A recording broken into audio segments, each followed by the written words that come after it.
Bien-aimés frères et sœurs, c'est le plaisir pour moi de vous saluer dans le beau nom de Jésus. C'est un signe honneur que l'Éternel fait pour me capable de présenter devant son peuple pour transmettre son message. Je dois vous dire que aujourd'hui, je me sens que m'a parlé dans une circonstance très spéciale.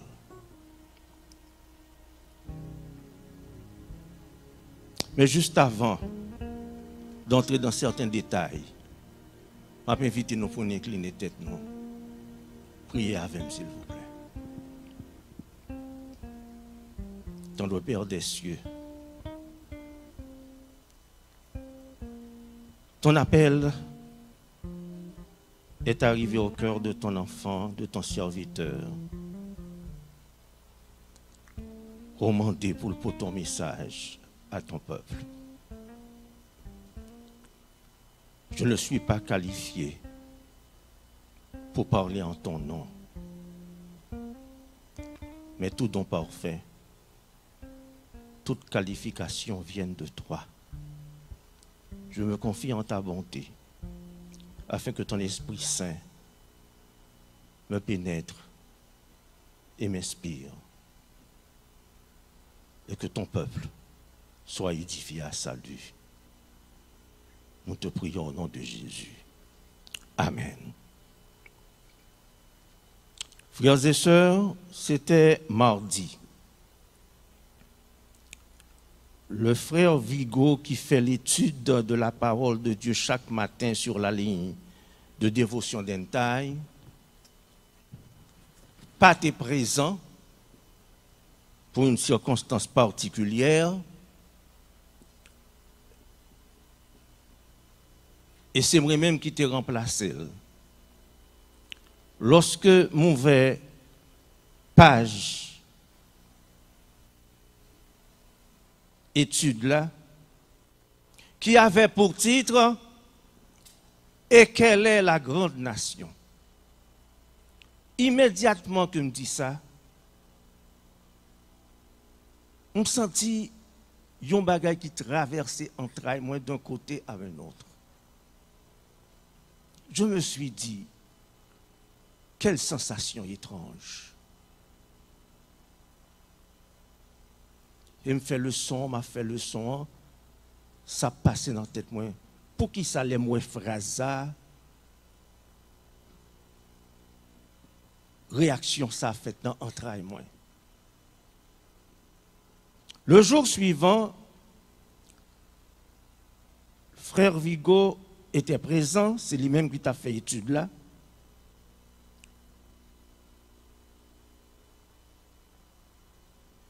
Lorsqu'il a commencé par la même phrase, et quelle est la grande nation, moi j'ai senti une émotion très profonde. Et je me suis dit, est-ce que l'Éternel voulait attirer attention sur cette question, sur ce thème? Et étant donné que je savais que c'est moi-même qui était pour prêcher aujourd'hui, ne serait-ce pas d'une façon que l'Éternel a dit ces messages à Bombay? Et quelle est cette grande nation? Quoi qu'il en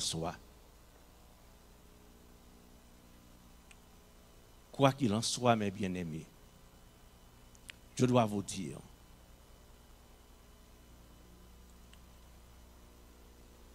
que l'Éternel a un peuple.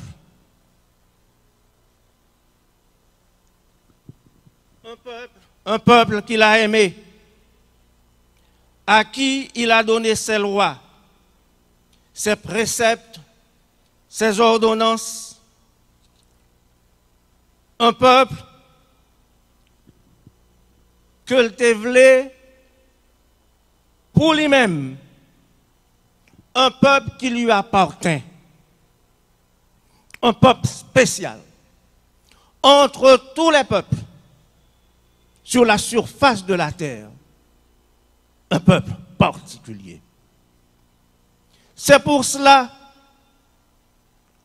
qu'il a donné ses commandements, ses lois, ses préceptes à ce peuple.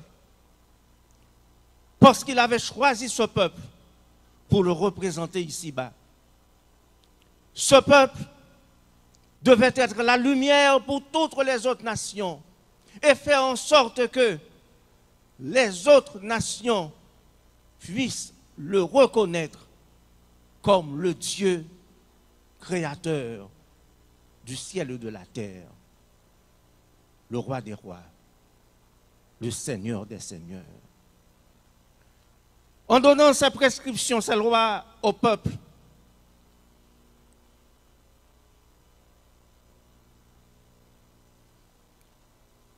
l'Éternel n'a pas manqué pour te faire pour te bailler certains avertissements. Pour te dire, ça t'a représenté pour lui-même et pour lui-même. Si vous obéissez à toute loi. Et c'est ainsi que nous voyons cette phrase pleine de sens que nous joignons dans Deutéronome chapitre 4, versets 5 à 9. Il m'a invité nous pour nous capables de lire Deutéronome chapitre 4, versets 5 à 9.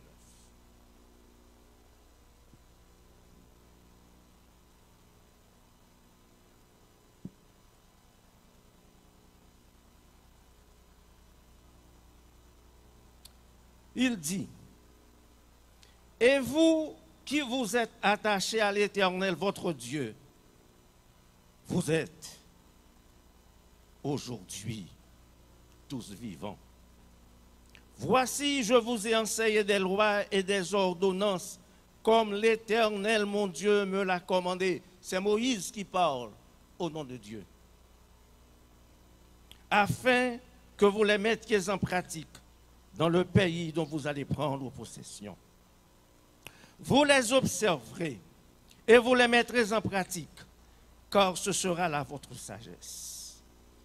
Car ce sera là votre sagesse et votre intelligence aux yeux des peuples, qui entendront parler de toutes ces lois et qui diront, cette grande nation est un peuple absolument sage et intelligent. Quelle est en effet la grande nation qui est des dieux aussi proches que l'Éternel, notre Dieu, les deux noms, toutes les fois que nous l'invoquons. Et quelle est la grande nation qui est des lois et des ordonnances justes, comme toutes ces lois, cette loi que je vous présente aujourd'hui. Déclaration suprême. Pour indiquer clairement le choix de l'Éternel en ce peuple, la place qu'il devait occuper dans le monde.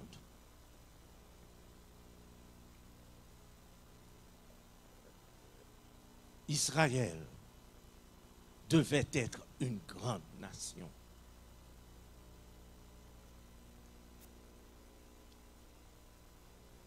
Une grande nation, non pas pour frapper l'estomac,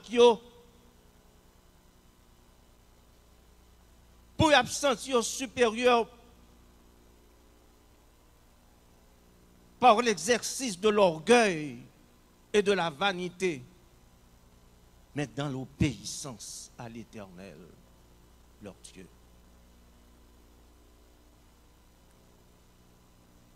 Malheureusement, mes bien-aimés, bagaille pas de sorti comme ça. Israël a fait fausse route. Il a abandonné son Dieu. Il a choisi de pécher contre l'Éternel, d'oublier les commandements et les lois que l'Éternel lui avait prescrits. Et les conséquences ont été aussi graves que vous ne pouvez jamais imaginer tout au long de l'histoire du peuple d'Israël. Cette nation qui devait être si grande, si prospère, qui devait être toujours à la tête et non à la queue, toujours en haut et jamais en bas, t'es déraillé. Il perd du fil avec l'Éternel. Relation ça qui était supposée établir entre Dieu et Israël. T'es brisé.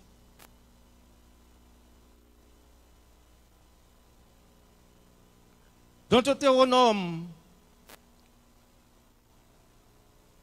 nous voyons toute une série de conséquences à cause de la désobéissance d'Israël.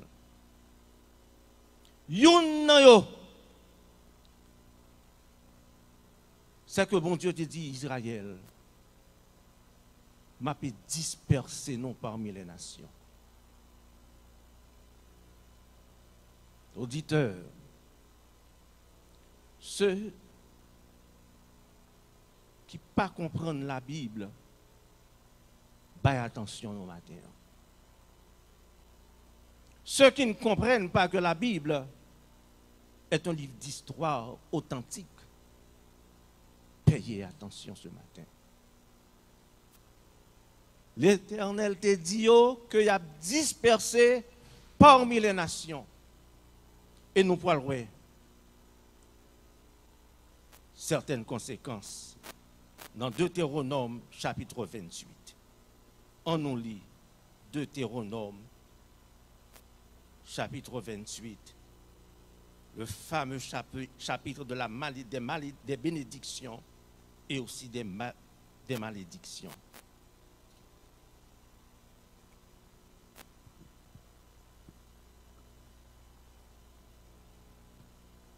Parmi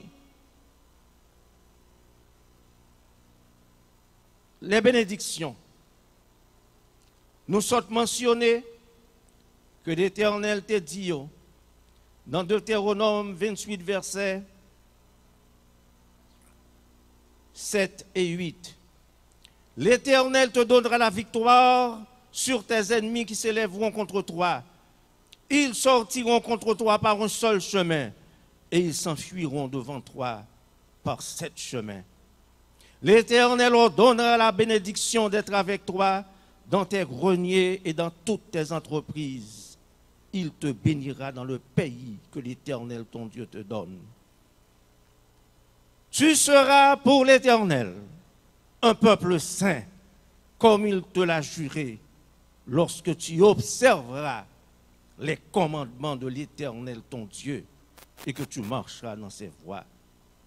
Tous les peuples verront que tu es appelé du nom de l'Éternel et ils te craindront. L'Éternel te comblera de bien en multipliant le fruit de tes entrailles. Verset 13. L'Éternel fera de toi la tête et non la queue. Tu seras toujours en haut, tu ne seras jamais en bas. Lorsque tu obéiras au commandement de l'Éternel ton Dieu que je te prescris aujourd'hui, lorsque tu les observeras et les mettras en pratique. Bénédiction entre autres, qui était pour couvrir le peuple Israël. Mais dans ce même chapitre, à partir du verset 15, nous avons toute une série de malédictions qui étaient pour tomber sous le peuple ça.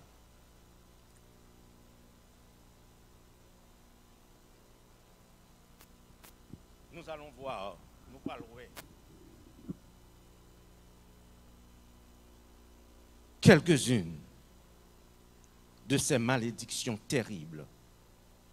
N'a pas lire Deutéronome 28 toujours. N'a pas verset 36. L'Éternel te fera marcher comme malédiction. Toi et ton roi que tu auras établi sur toi. On n'a pas parlé de roi, il y a un roi président, il y a un roi premier ministre. L'Éternel te fera marcher, toi et ton roi que tu auras établi sur toi, vers une nation que tu n'auras point connue, ni toi ni tes pères. Et là, tu serviras d'autres dieux, du bois et de la pierre.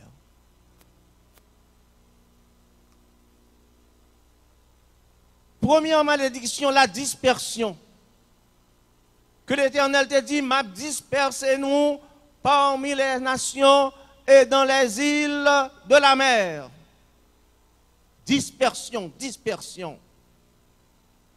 Et là, nous arrivons parmi les nations. N'a pas adorer, n'a pas servir l'autre Dieu que nous ne connaissons pas.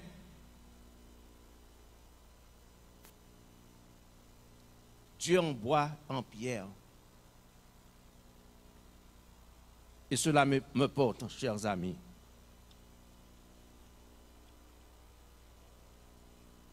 à voir. Est-ce que l'Éternel te gagne raison?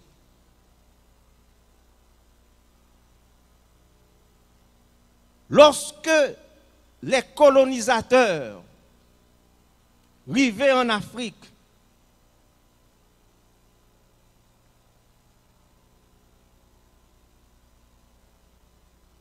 yo pote bayo le christianisme. Il fallait christianiser ses esclaves. Il fallait christianiser le continent africain. Où s'était dissipé bon nombre du peuple d'Israël. Les nègres israélites.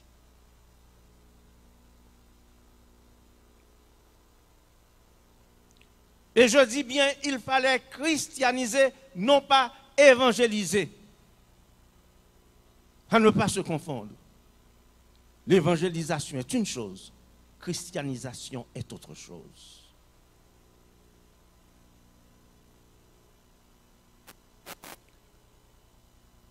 On nous regarde simplement, parce qu'on sait les détails, pas qu'à nous matin. Je prends certains faits pour nous capables de réfléchir. En 1482,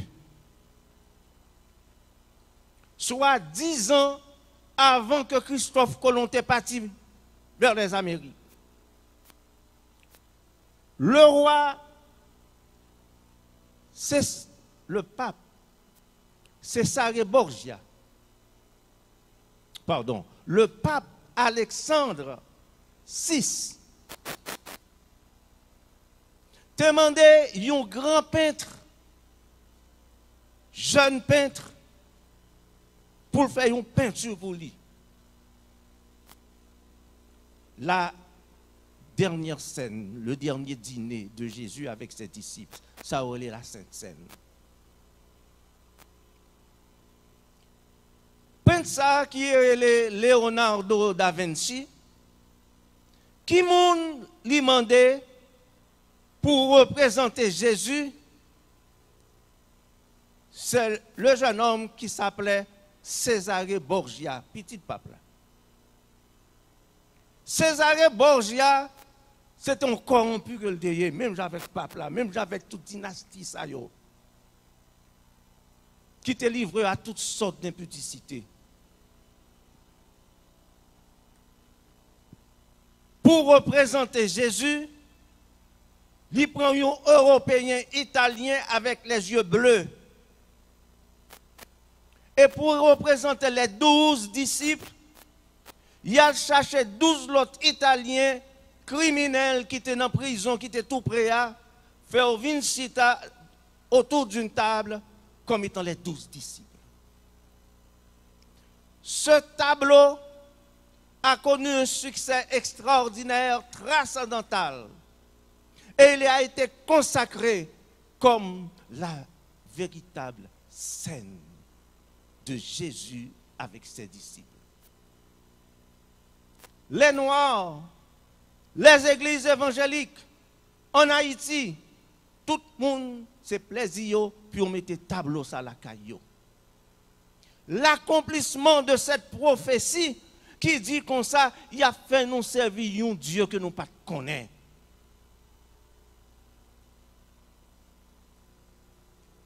Cette peinture devait être la plus grande arme utilisée dans le colonialisme. Elle est encore en ce moment. Parce que comme on s'est dit, jusqu'à présent, il y a reproduit tableau ça dans beaucoup d'églises et dans beaucoup de foyers, même des foyers noirs.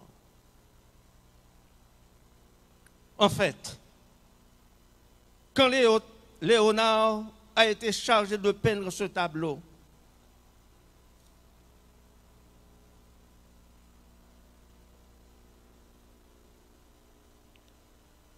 il a fait représenter ce bonhomme, César Borgia, comme étant loin de Dieu, le Christ qui signifie loin de Dieu. Il est important de ne pas se référer à l'image européenne de notre Sauveur. Pourquoi? Il est important de ne pas se référer à l'image européenne de Christ. Pourquoi? Simplement parce que le cerveau est un organe associatif. Il conserve tout en étant qu'image. Parce que précisément, son organe associatif que lié. Ça ouais. Il associe à un message, à un sujet donné.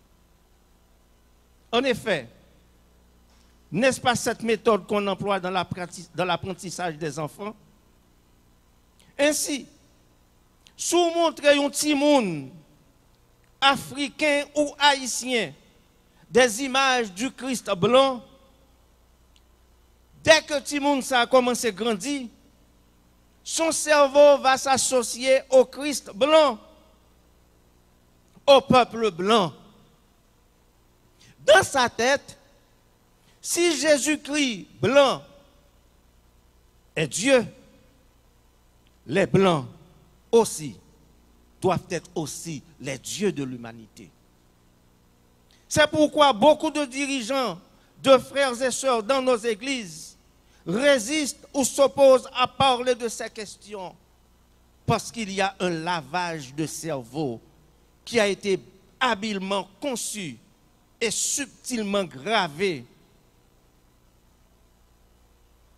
Le mensonge doré dans notre subconscient. Et ils disent, cela n'a pas d'importance. Et nous tendons expression ça plusieurs fois parmi nous, lorsque nous parlons de l'identité du peuple haïtien, l'identité des Noirs. Lorsqu'on a parlé du peuple d'Israël authentique, la première réponse, cela n'a pas d'importance. Bien-aimés, est-ce que nous pensons que c'est pour rien que l'Européen a traversé le monde et qu'il ait systématiquement modifié l'image du Christ dans les grandes cathédrales, dans les églises, dans tous les coins du globe? La réponse est simple. Et écoutez bien.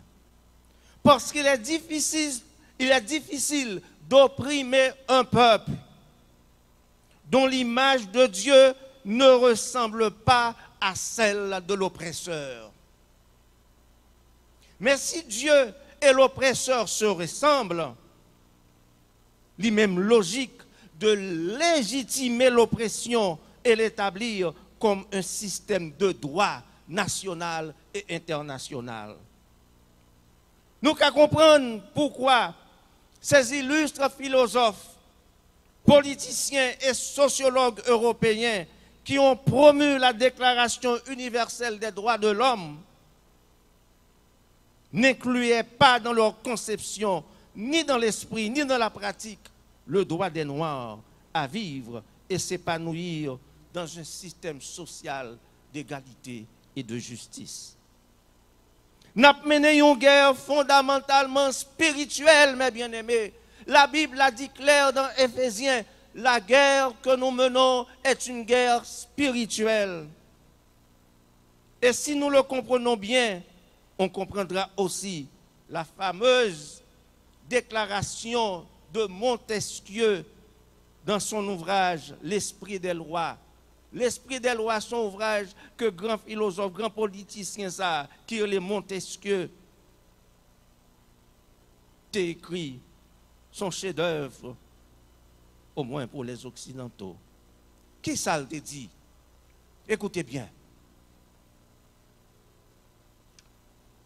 Montesquieu, c'est un monde qui te promouvoir, qui t'a travaillé pour la Déclaration universelle des droits de l'homme. Victor Hugo et tant d'autres, et tant d'autres, et tant d'autres. Mais qui ça Montesquieu dit? Dans le livre ça, qui constituait un livre de chevet pour tout constitutionnaliste, politicien, dans toute l'école de sciences politiques, école de droit, nous avons un livre ça comme livre de chevet. Il dit, je ne sais comment un Dieu si bon et si pur ait pu mettre une âme dans un corps noir.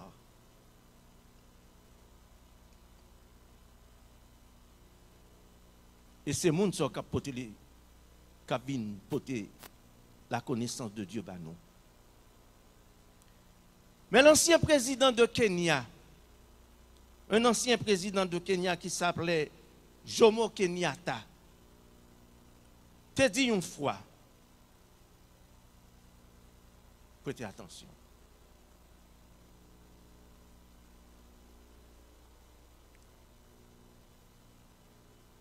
Quand l'Européen est venu en Afrique, l'Africain avait la terre. L'homme blanc avait la Bible.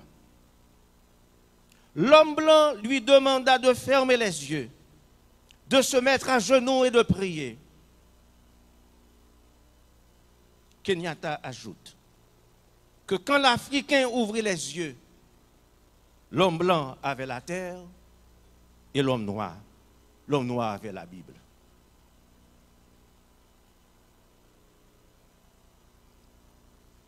Cette même Bible, la parole de Yahweh, cette Bible que j'ai en main, manipulée et altérée afin de justifier leur soif de domination et d'exploitation. Et cela continue à se faire ainsi au mépris de tout ce que prescrit la Bible. Ils arrivèrent au point même de forger à partir de cette Bible une version hybride entre méchanceté et grâce de Dieu qu'ils appelaient la Bible des esclaves. Cette Bible est disparue maintenant. On peut la trouver dans certaines bibliothèques, peut-être dans Amazon, où on doit ordonner li. Et dans le Congrès des États-Unis, nous avons une Bible Sato, la Bible des esclaves. Pour cela, il faut tordre la Bible authentique, faire des ajustements pour adapter la christianisation aux objectifs de la colonisation. Nous rabasser au niveau de sous-catégories d'hommes incapables d'exceller dans la culture, la science et le progrès. Ils passeront une couche de peinture sur l'histoire des Noirs et leurs exploits dans l'Antiquité, leurs réalisations scientifiques et tout apport qu'eux ont fait, ou presque dans le développement de la technique. Bien au contraire, ils s'attribueront presque toutes les découvertes anciennes et modernes des Noirs. Leurs apports dans les mathématiques, l'apport des Noirs dans les mathématiques, la découverte de la trigonométrie, je dis bien la découverte de la trigonométrie, l'astronomie, la physique, la chimie, la philosophie, les constructions d'édifices, la musique, la religion et les arts en général.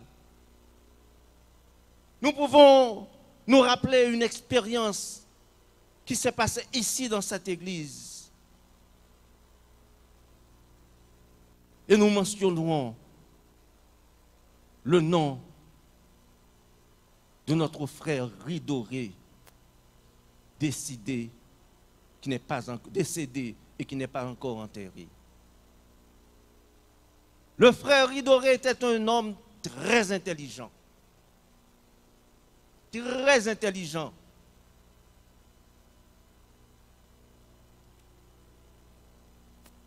Et un jour, lui et le frère Frédéric Guillaume, ils ont mis en place un système électronique pour lorsque un monde a voyagé, moun n'a pas besoin après aller mallette li. Bon système qui est capable de commander avec téléphone au remote control qui fait mallette là capable de suivre yo. N'importe. Interesting. Très intéressant. Et alors, le frère Ridoré allait avoir un avocat qui spécialisait dans le thème pour bailler registre pour les inventions. Donc, quand nous voyons dans la télévision des réclames qu'a fait à ce sujet, prenez précaution, non? Et le frère Ridoré, dans sa naïveté, l'expliquait en détail l'idée qu'il a gagnée. L'avocat prend tout son temps pour tendre, monsieur. Et frère Ridoré allait plus loin même. Il ouvert ventre net par l'avocat. Il dit, ça c'est la première étape, mais deuxième, mais troisième étape, mais ça nous peut le faire, mais ça nous peut le faire, mais ça nous peut le faire. Avocat bat bravo lui dit, excellent. Mais avocat dit, pour nous commencer, il faut bon $5,000. Pauvre frère Ridoré. Peut-être si frère Greg était en des soldats aidé. Il n'avait pas ce moyen financier. Il n'a pas jamais qu'à tourner côté avocat encore. Un an après, dans la télévision, j'observe une promotion qui a été faite pour une nouvelle découverte. Exactement. Exactement. Le génie de frère Ridoré qui a été volé. Ils ont montré un monde qui n'a pas cap marché, mallette l'idéal, la virée, mallette la virée avec elle. Ça, c'est technique colonisateur. Nous vivons une guerre spirituelle qui vous fait nous comprendre que nous-mêmes non pas bons. À cause de toutes ces malédictions qui sont tombées sur nous.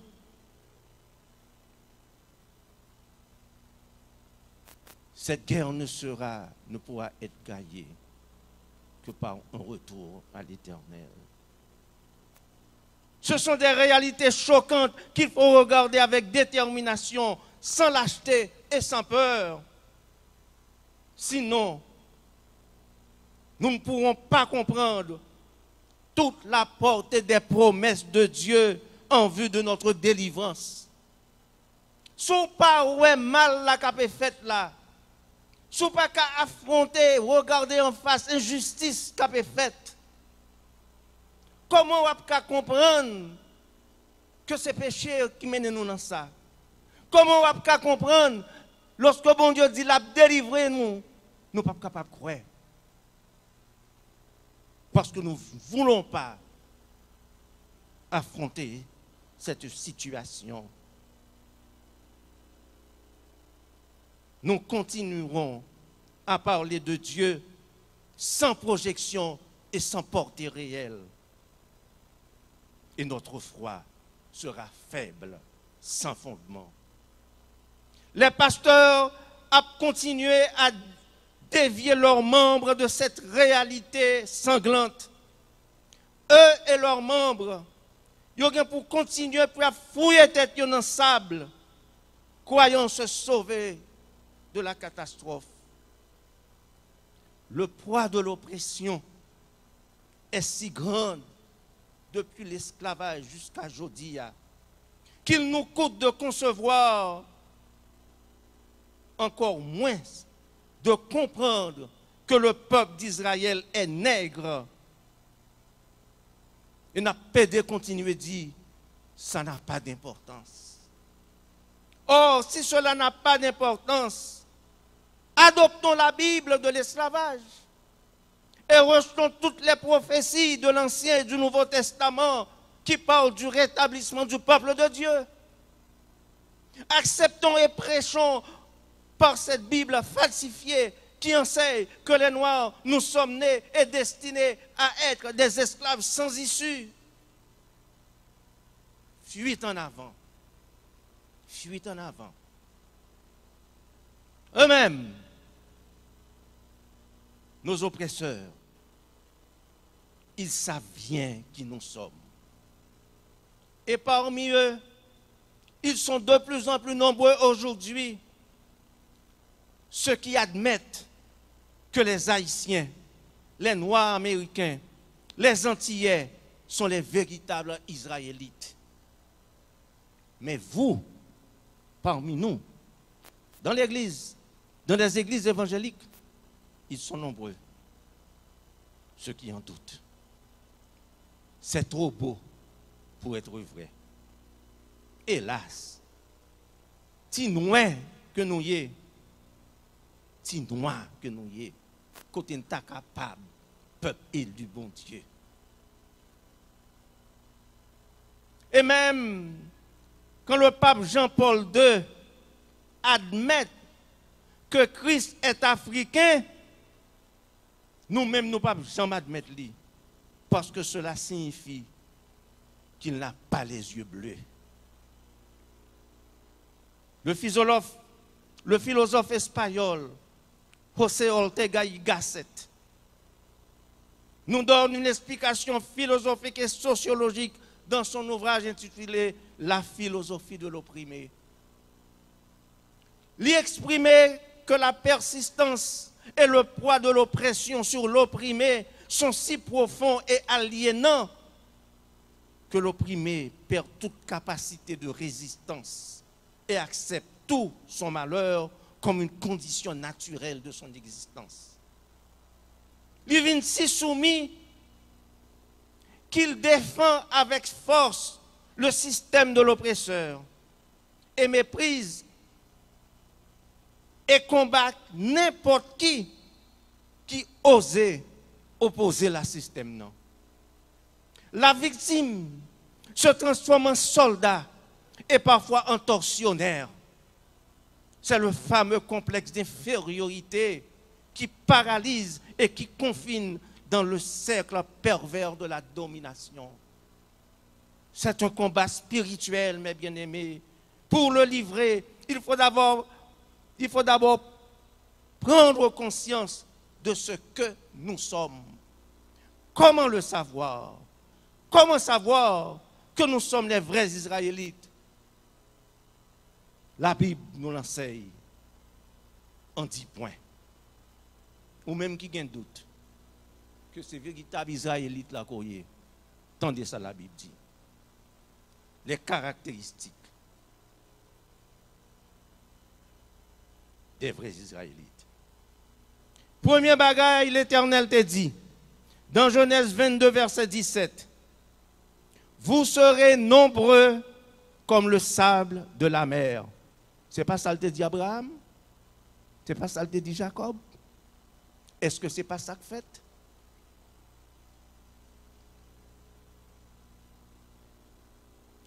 Deuxième caractéristique, quand pile l'autre texte, non, mais pour le temps, je vais aller rapidement. Deuxième caractéristique, le peuple devait être esclave venu de l'Égypte. Et lorsqu'on parle de l'Égypte, on parle de l'Afrique, parce qu'à ce moment-là, l'Égypte c'était l'Afrique. L'Afrique c'est un nom que l'Européen vient inventer, vient imposer. On parlait de l'Égypte. L'Afrique, le mot Afrique n'existait pas.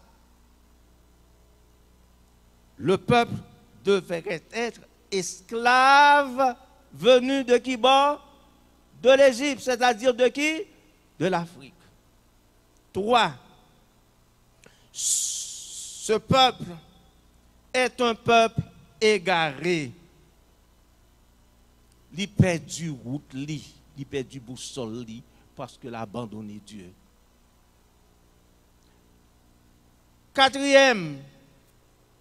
ce peuple se caractérise par un manque de connaissance. Qui ça, Osée 4, verset 10, dit, mon peuple périt faute de connaissance.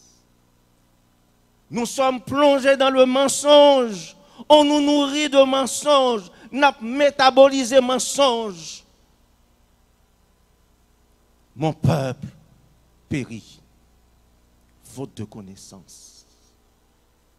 Et lorsque bon Dieu qui dit, bien pour mauvais j'ai peuple moyen, vos fils et vos filles prophétiseront.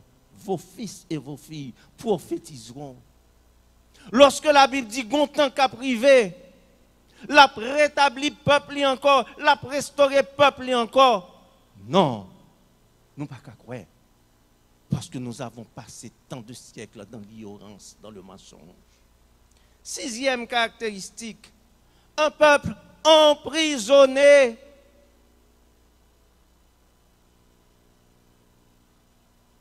Qu'est-ce qui a passé avec Haïtiens?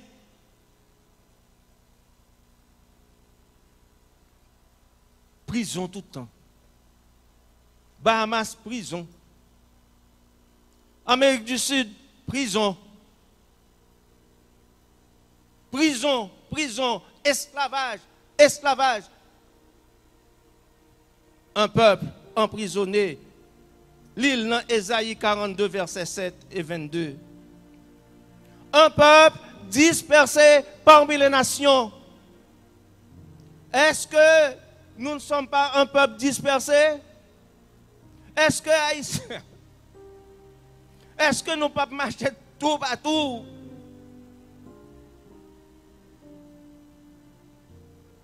Huitième caractéristique, il portait des loques, cheveux crépus.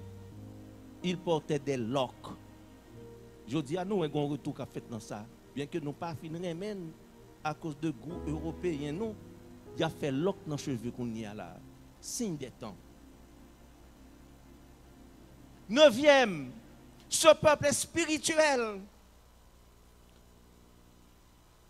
Les Africains, les Noirs, nous sommes tous des êtres très spirituels.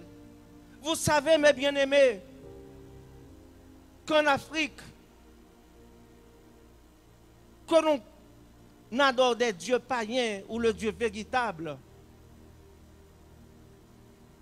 mais l'Africain est religieux. l'Européen a importé ou a exporté vers l'Afrique l'athéisme. Africain pas de jambe ça connaît ça l'athéisme.